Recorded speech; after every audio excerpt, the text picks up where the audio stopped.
Hey folks, I'm just thinking, man. I've seen this stuff going round and round and round for the past few weeks about ELs and street dudes, man, and I was just thinking, man, I got to get some stuff off my chest. Start off as a word of wisdom. There's an old saying, that comes from the South, and some of you people raised by Southern parents, you're probably going to recognize the saying. Is if you got a hard head, you don't believe fat meat is greasy. And the explanation of fat meat being greasy is that if you drop fat meat, especially cooked fat meat on the floor, and you don't believe it's greasy, you walk across that shit and see how fast you fall on your ass and hit your head. Okay? That's the old saying. You don't believe it's greasy. In other words, you don't believe that somebody tells you that has experiences for real and has consequences. That's what where the saying comes from. But let me get into what this rant that I'm going to do, because I got to get this shit off my chest. Now, I'm a self-avowed nerd and probably an educated lame. I mean, educated lames. Not all educated lames got six figures. Some guys settle down in the blue collar. Some guys go up there and you make $1 million. There's a wide range. But I'm one of them cats that one of them old guys that was one of those busing students. And I think I've said that before. Okay, I was bused at an early age, man, in elementary school to the other side, to upscale white high school, white school system near the beach, of all places. And so you get a ghetto kid that's raised in one of the poorest ghettos in Los Angeles, bust him to the other side to a nice, clean, white school environment that's foreign to him. And trust and believe it was foreign to me. And the only reason I was glad that I got bust is because I didn't have to fucking fight every day. You never talk to boys and ask them how tired they get of fighting every day. I mean, literally every day, man. You're either dodging somebody that's twice your size or you're fighting somebody that is your size. You get tired of that shit. And I got tired of that shit. So I was glad I was bust. And I was glad I was bust to the other side of town, because if you are an educated lame, that shit's gonna happen.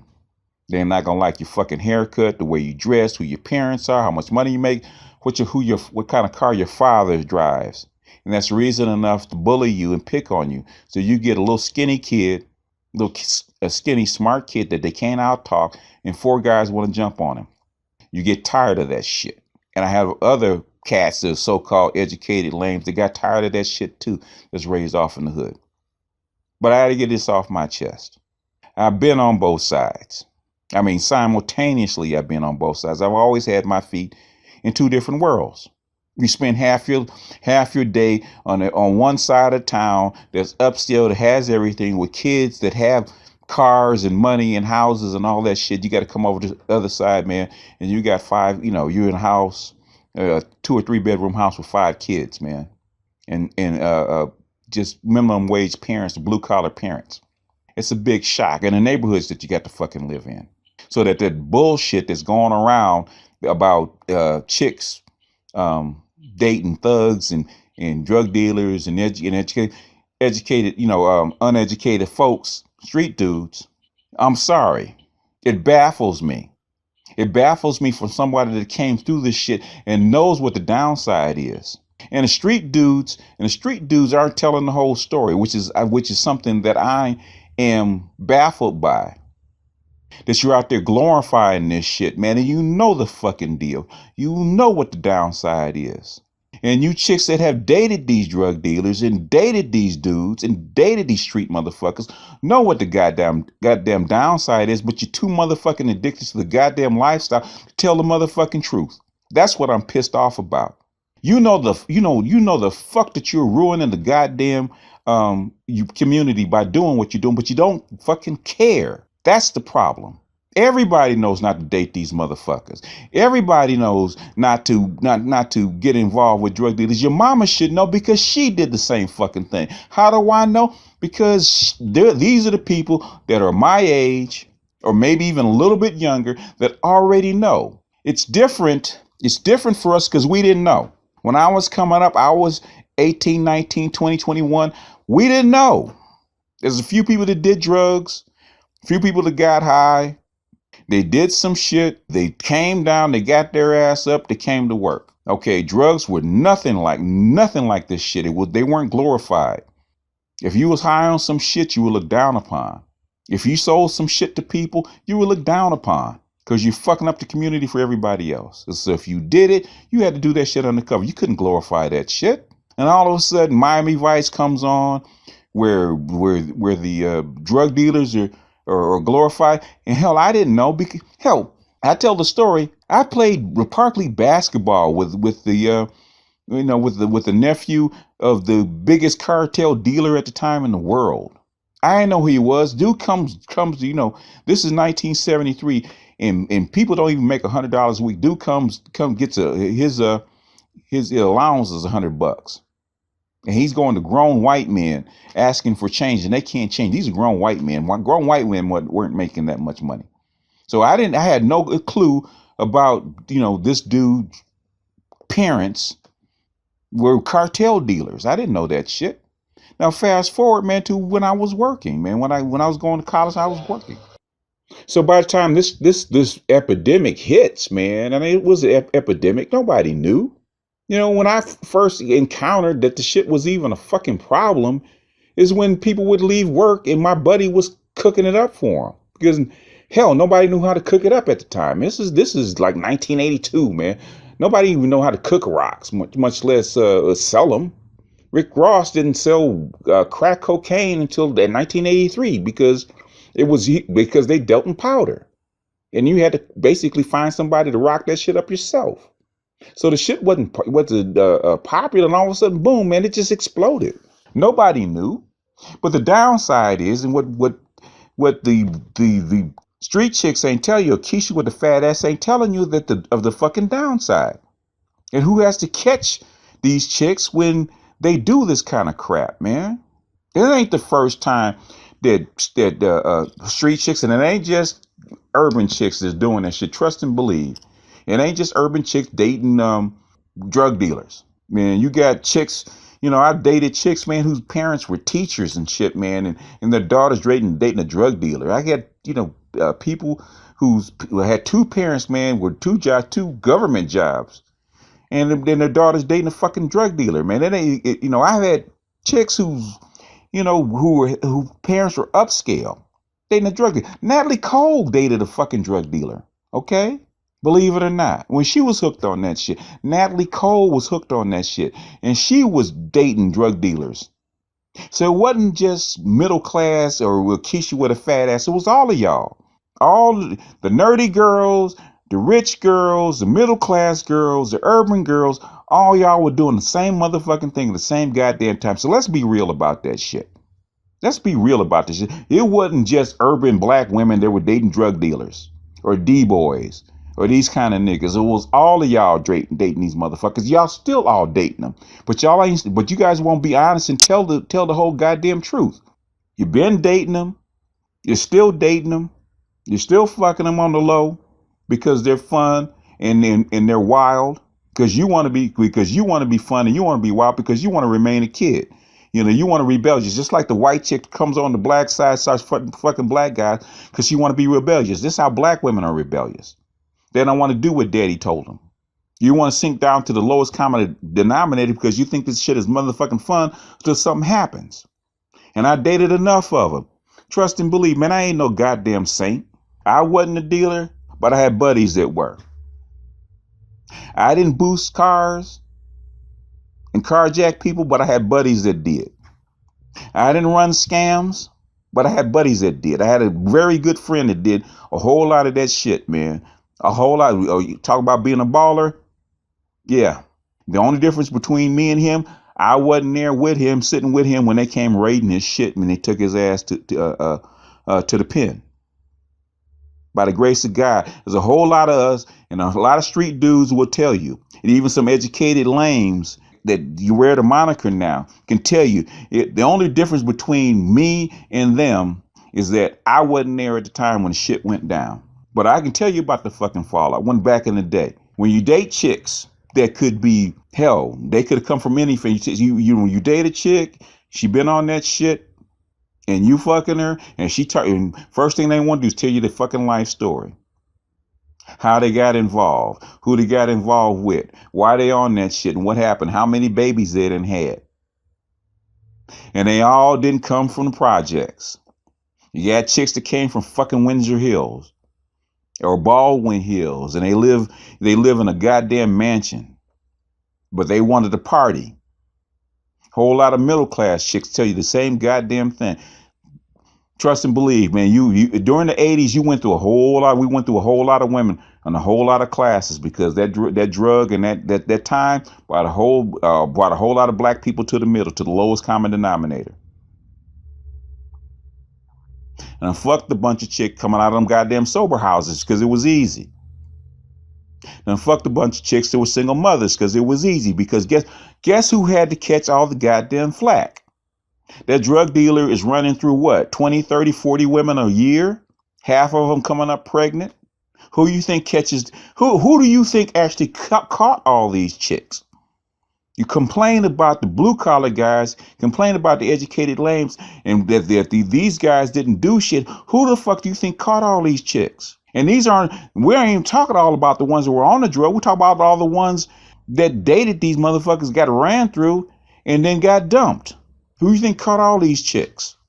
These are the chicks you grew up with. These are the chicks in your neighborhood.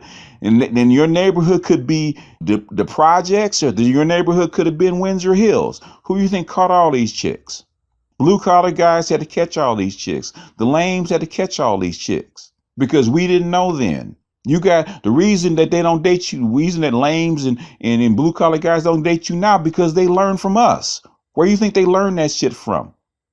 Hopefully they learn from our mistakes. But the thing is, why is this even a fucking discussion? There's 3 reasons that you chicks actually fell off. And I'm talking about from the wealthiest chick all the way down to the fucking project chick. And where you were is dependent on who you caught. What your solution was. Susie in the projects, no matter how fucking cute she is, when there's 3 reasons that the chicks fall out. I'm gonna give you 3 reasons first. First thing, you got pregnant by the dude, you had a baby by the dude went to jail, and the money ran out that he left you. Second reason is that you got hooked on the fucking drugs. You went down, and the crowd that was fucking with you didn't fuck with you no more. Third reason, and listen to this one, because I heard this more than a few times. You're rolling with the dude, you're rolling with your guy, he's balling and whatnot, and all of a sudden some shit go down. You get some guns put in your face, you get drawn down on, you get some fucking bullets over your head, and all of a sudden it ain't no fucking fun anymore. And you realize you ain't about that life. That bubble gets popped really fast, and you realize exactly how real that shit is. Either your dude gets shot in front of you, you get drawn down on, or some cat walks up and puts a bullet in your dude's head. And you realize all of a sudden you could have been with him and that could have been you. And you ain't about that fucking life. So if you Keisha with the fat ass over in the fucking projects, you hit that welfare office the very next day and you start setting up your checks, because you ain't going back to that shit. You ain't never depending on one of these cats no more. You might still fucking on the sideline because that's what you like. But you ain't about that life no more, because you know what the consequences, and that shit get really real, all real quick. Second type of chick is your basic working class chick, your middle class chick. She get a baby, one of them 3 things happen. She ain't about that life. She get herself cleaned up, and then she's crying on some blue collar dude's shoulder about how bad her boyfriend was and the shit that had happened to him and how it wasn't her motherfucking fault. And back then, we knew what the game was. We knew what was happening. And these dudes, yeah, okay, as long as you're willing to follow my fucking program and shut the fuck up, come on. And the upscale chicks, or the educated chicks, if they didn't have a baby, guess what they did? They went on and got their degree. They got their self straight. They realized that the game is fucked up and I'm not about that life, and I don't want to live that fucking life. So guess what? I'm going to clean my ass up and I'm going after the educated lames, because I'm scared what will happen to me and my life if I keep fucking going down this path to get their ass straight. Same thing with the upscale chicks. Same goddamn thing. They go back to their class and they clean that shit up. Hopefully they ain't had no babies. If they ain't had no babies, they clean up, they tell some lies, and they find,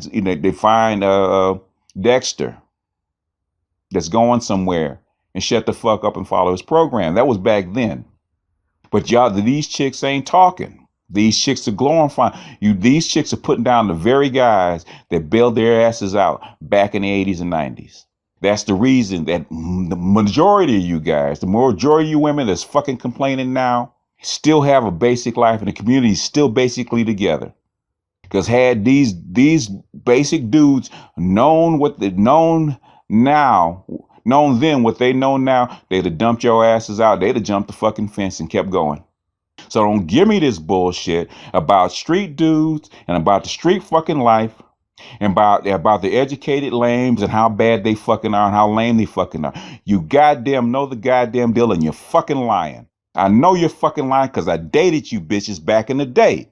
I dated your goddamn mamas. I know the fucking game. You're still running that same goddamn bullshit. But the only thing is, you're too fucking dumb to learn from what your mama did 30 fucking years ago. Stop being fucking stupid. It's a dead end goddamn path. Donald Trump is in the motherfucking office right now. He's getting ready to clean all this shit up. And you are quibbling over bullshit when you know that this shit is a goddamn dead end path.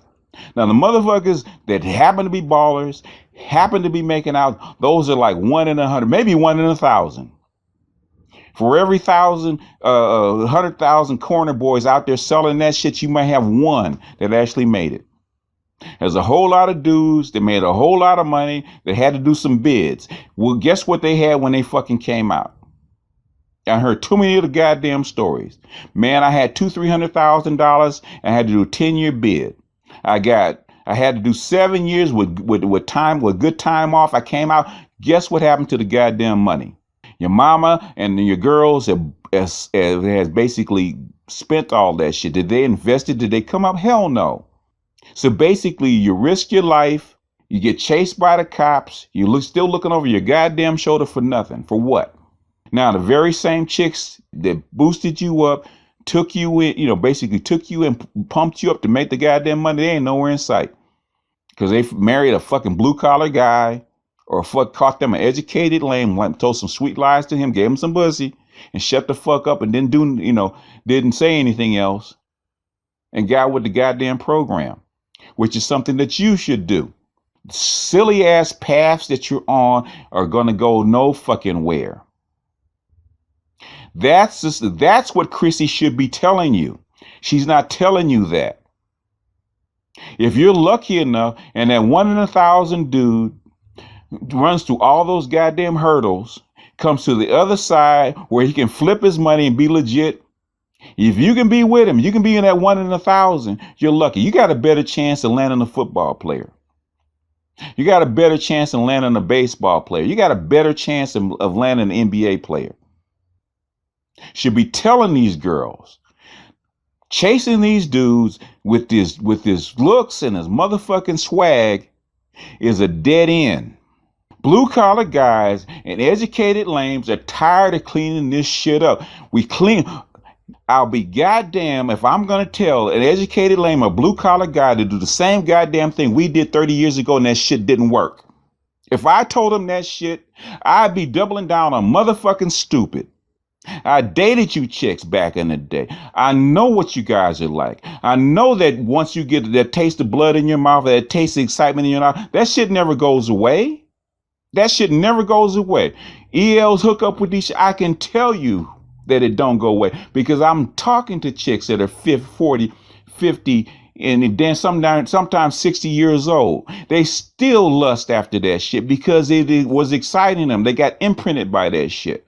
And they do talk about you behind your motherfucking back because I heard them. I hear them talk about your ass behind your back. I only married him because the dude I really liked, the dude I really loved, the thug or the playboy, whoever it is that I really liked, he wasn't no good. So I have to have a plan B. It's not something that I think. It's not something I believe. I seen that shit because shit happened to me. I've heard that shit because I heard it come out of you bitches' mouths. I heard it come out of your mama's mouths. I'm not talking about shit that I don't know about. I've heard y'all say this shit. More than a few. Too many to count. If you don't believe it, you think if an EL is dating a chick that used to date a D-boy or used to date a street dude, if you think, and she's telling you that she's changed, and you're her plan B because she's turned over a new leaf, take her ass to a ratchet club. Give her a drink or two. Don't say shit. Sit back and watch her. Watch her eyes light up. Her eyes light up the same way a crack addict eyes light up when they see crack on TV, and they lick their lips because they still want to do that. The only time that I've seen that a chick is willing to turn her life around from doing that kind of shit, and I swear to God, and I love my black sisters, I love them to death. The only time I seen them ever turn this shit around is when shit has gotten so fucked up and so bad, and something happened to them that's so tragic that they'll never go back to it again. They don't want to be around them. They don't want to hear the fucking music. I'm gonna tell you, if you want a reformed chick, you want to know how a street chick has been completely reformed, I'm gonna give you a tip. How you know that she will never fuck with a guy like that again. She'll never be around a guy like that ever fucking again in her whole entire life. Is when a chick was doing that shit, running them streets with them dudes, and something happened to her ass where she will never go back to that life again. She don't listen to rap music no more. She don't hang around them chicks anymore. She don't hang around them dudes no more. What you hear on her, if you have a chick that used to date a D-boy, been in the life, you get in her car, look on her iPod, and see what kind of music she listened to. If she's listening to nothing but smooth jazz, and that's it, she don't listen to, there's no rap, no hip hop, none of that shit on her goddamn phone, none of that shit on her iPod, none of that shit on her radio. You know that something has fucking happened to her, and she will never go back, because what fucking happened to her was so traumatic. She will never deal in that shit again. That's the only way. Once some chicks get imprinted, the reason they get imprinted in the first fucking place is because they like the shit. You got to remember, the dude that she's dating is a reflection of her, especially if it's a low class dude. You see Keisha with the fat ass and speaking the King's English properly, and she's educated. She got out on the floor and starts dancing like she's a ratchet. That's who she really is inside. I'll never forget it. When I was 17 years old, 16, 17 years old, I read the autobiography of Malcolm X, who, when in his early years, he was a hoodlum. And he says, you never really know what a chick is truly inside until you see her on the dance floor. I swear to God, that nigga knew what he was talking about. You take that lace down chick to a ratchet club, and she get out on the floor like she been there. That's who she is inside. And I'm not saying that she's not a good chick. I'm not saying that she can't be a good wife. I'm not saying that she can't be a good partner. I'm not saying that shit, because there's a lot of chicks, and I met some. There's a lot of chicks that been on that side, but they come from really, really good parents, and they don't want to dip their toe back into that shit. And they can become really good wives and really good partners. You know, it's a case by case basis, but you have to know what you're working with. And a lot of these chicks will lie to you and will not tell you what you're working with. A lot of these nerdy girls will lie to you and not tell you what they're working with. Same thing with a nerdy girl. You get a nerdy girl. Man, I've seen this shit so many times. There are chicks, Keisha with the fat ass will date nerds, and they will date thugs at the same goddamn time. It's not unusual. It's called a twin mating strategy. Same reason a thug or a D-boy will date a project girl and an upscale girl. I remember this lawyer This lawyer was back in the 90s, man. Back in the late 80s, early 90s. I think it was late 80s. As this lawyer, black lawyer, she was saying that she would get, she was basically, she would she was a lawyer for, she's a drug lawyer, right? Is what it is, right? So she would represent these guys, and I know this to be true because I've seen this shit myself. She would represent these guys, right? And they need the girlfriend to vouch for them. So she's expecting Keisha with the fat ass from the projects and coming and splitting verbs. And she'd be shocked. And this is back in the 80s. She'd be shocked. She said they come in, they bring in their girlfriends to talk with it, like, and they're proper, and they look like they had good breeding, come from good family stock and stuff like this. She said, sweetie, where did you grow up? And she tell him, she's like, wait a minute, that's an upscale area of town. And she said at first she thought it was an anomaly, but she said woman after drug dealer after drug dealer come in with these upscale girlfriends. The drug dealer had twin mating strategies too. Rick Ross had his daughters. Rick Ross had about 10 kids. They all went to private school, all of them. They weren't buried on the east side in the project. They're all over here on the west side going to a private school. Marcus Garvey, as a matter of fact, one of the better black conscious private schools in the city. The drug dealers aren't stupid. They have a twin mating strategy too, but they bang the ratchets and they bang they bang the same chicks that ELs bang. Okay. And saying that nerdy girls didn't get banged by drug dealers. Yes, they do. Well, they like the hot girls. Bullshit. They like nerdy girls too. They bang them all. I know too many that were nerdy girls and bookworms with glasses and stuff like that. And they come up with a baby, said, okay, well, who's the father? Well, he's in prison. What? I'm sure it's no different now. So that nerdy girl bullshit, I never dated a thug, I never dated a bad boy, is just as bullshit. Bullshit. Every chick says I never dated a thug out there in them goddamn clubs. And I said, well, let me see who your friends are. Let me see who your friends are. Let me see what kind of music you listen to. Show me your cat facts. Let me talk to your mama. Because they're bullshitting. Trust and believe, they're bullshitting. I've had my feet in both worlds. I've had my feet in both worlds. There's even what they call herbal tea conscious women that have dated bad boys and D-boys and snuck around, didn't tell nobody. Thugs and D-boys are like fat women. Nobody is banging fat girls. But these fat girls keep coming up pregnant, right? And by whom? It's bullshit. You got these middle class chicks that may have dated a bad boy or two and think that they know some shit. You know some shit when you've been in a sober house, trying to kick drugs. You know some shit when you've sat in the in a crack house. You know some shit when you know these guys on the street. You know some shit when you've been riding dirty. You know some shit when you've been riding a car that's been carjacked. I'm not saying the car was carjacked when I was riding in it, but that's ancient history. One of them things that you were lucky, you're lucky that you got out of and no shit happened. Okay. I'm no saint.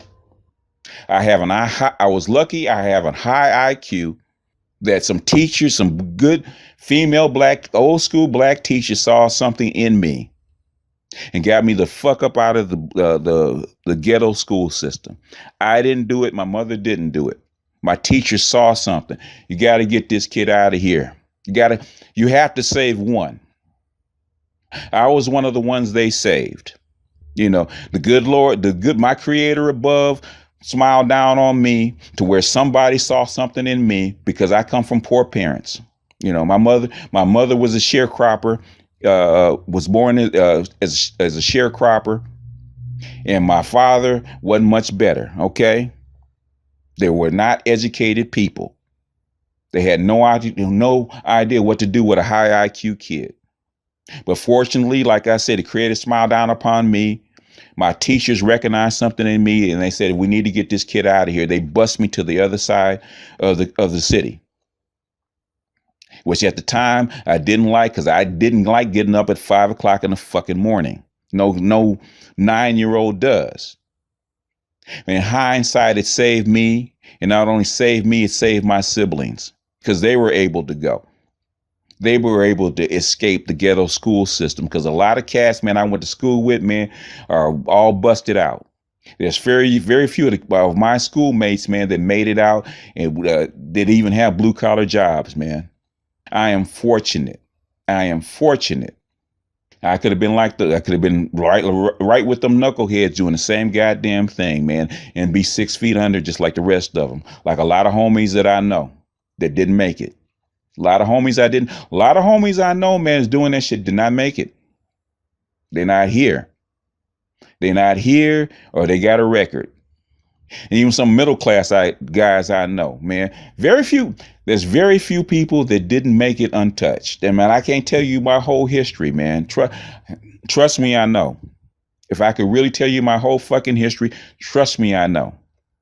I know what the fuck I'm talking about. You listen to 20 and 30, you listen to 20-year-old kids that have absolutely no fucking idea of what went before and what the downside of this is. Don't talk to these motherfuckers that are 30 years old or 20 years old. Talk to the motherfuckers that had to go through that shit that are 50 and 60, man, and living with the damage of that shit, man. Talk to them. Go down to the AA house, man, or the sober club where you have 50, 60-year-old guys that are still trying to kick that shit because of what they did. Talk to the women, man, that dated these D-boys way back in the day and was one in 100 that got pregnant, got dumped. How are you guys still doing this dumbass shit? I don't know. It does not work. Why do women double down on motherfucking stupid? I don't get it. That's what frustrates me. I don't get it. We lived through that shit, but at least we had the excuse that we didn't know. We didn't know. We didn't know this shit would happen. We didn't know how far this shit, because it had never happened before. But now that it's happened, and the music keeps pushing you guys doing the same dumbass shit that we did fucking 30 years ago that ruined the neighborhood and ruined the community, and you're still doing it.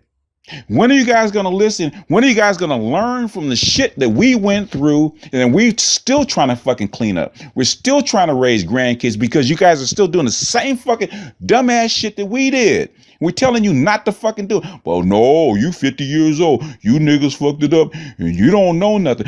Motherfucker, we went through that shit. We just cleaned the fucking shit up so that you would have a fucking chance. And what do? You turn around and do the same goddamn stupid ass shit that we're trying not to get you to do. How much clearer can we be? Why do you think I'm here telling you this goddamn shit? I'm not telling you to make myself look good. I'm telling you to tell you that this path, this shit does not work. Don't talk to me. Go talk to Dre. Go talk to Snoop. Go talk to Jay-Z. Ask them if their sons are out there on the block selling goddamn drugs. Or if their daughter or their son is dating street niggas. Talk to them. They're 40 years old. They're damn near 50. Talk to them. Because they were there. They're the ones that got out. Talk to them. You don't believe me? Talk to them. Ask them if they want their kids to be street niggas.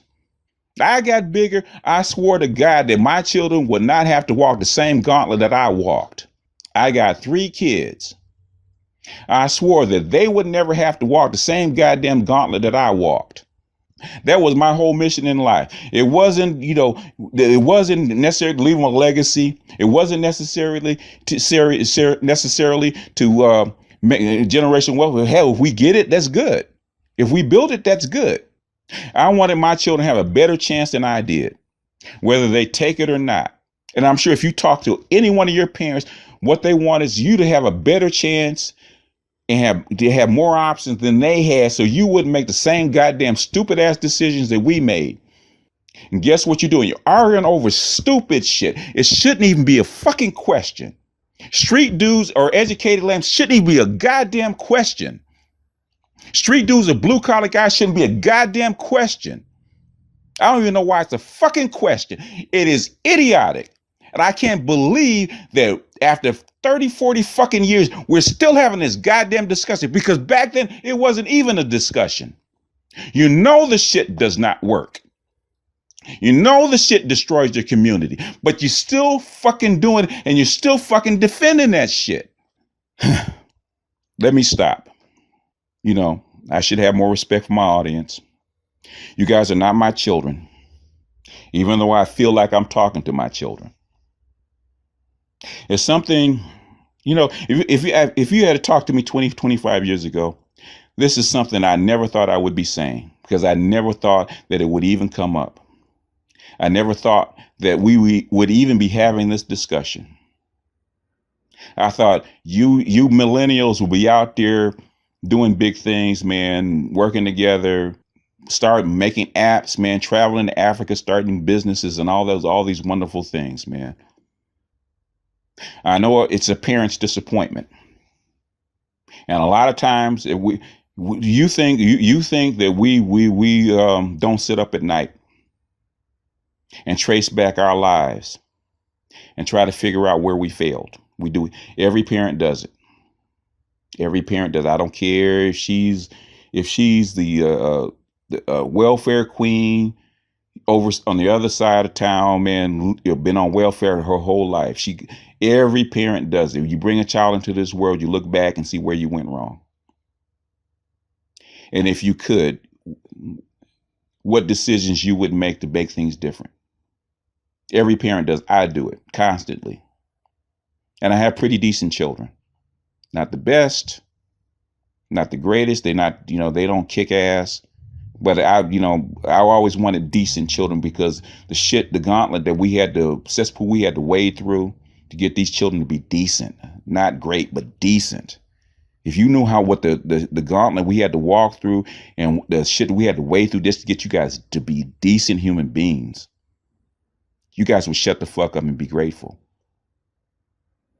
But anyway, I'm gonna tune this down, man, and I'm gonna, like I say, it's one of those rants where I'm gonna have to decide whether I'm gonna put up or not, because I know this is emotional, and normally this is not me, because normally this is me teaching and not ranting, and emotionally ranting. It's a side of me I don't really like, but it's something that I had to get off my chest, because it's this what's going on with this goddamn gender war doesn't make any sense. It really doesn't. And what you're fighting over is nothing.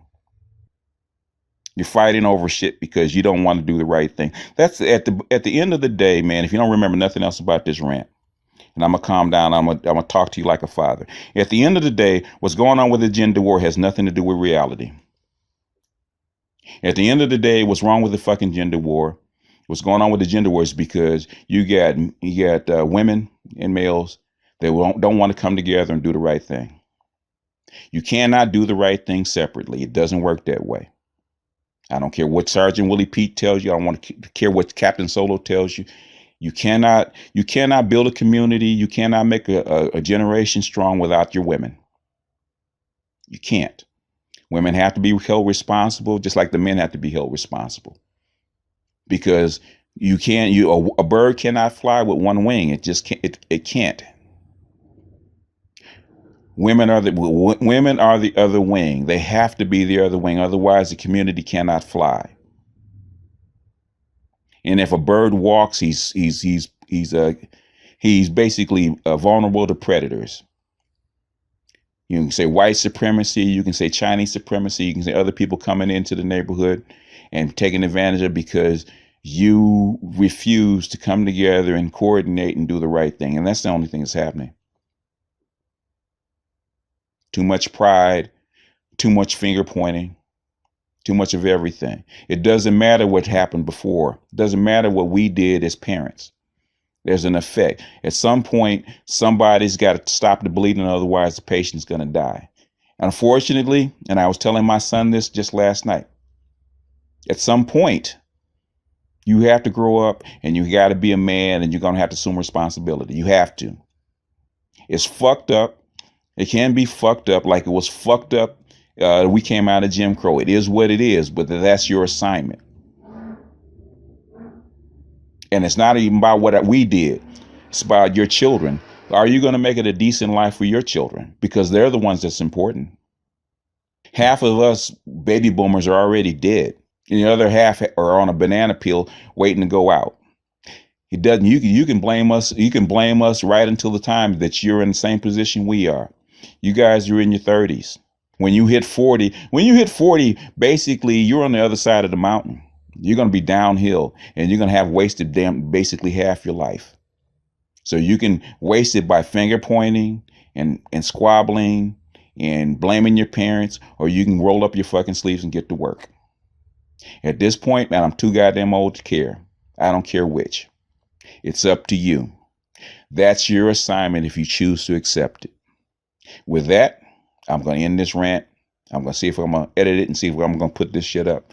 But this is BGS out.